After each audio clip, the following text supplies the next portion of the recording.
டிவிக்கு ஆர்டர்ஸ் எவ்வளவு வந்திருக்குன்னு பார்க்கலாமா? நிறைய கேக்ஸ் வந்து வீடியோ எடுக்க முடியல, எடுத்தது மட்டும் இதோட அட்டாச் பண்ணிருக்கேன், பாருங்க. நான் தன்னந்தனியாளு நீயால நம்ம பாரு கொஞ்சம் நகுந்தேன்னா நீங்க எட்ட கோடி பேரு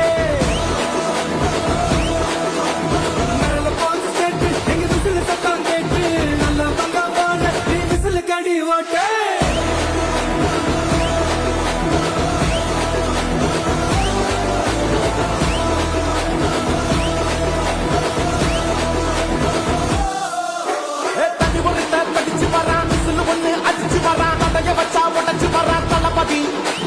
தப்பு நடந்தா ஒரு மிஷினா வெற்றி அடைஞ்சா ஒலிக்கு சின்ன தளபதிக்கே பிறந்த சின்ன விசிலடி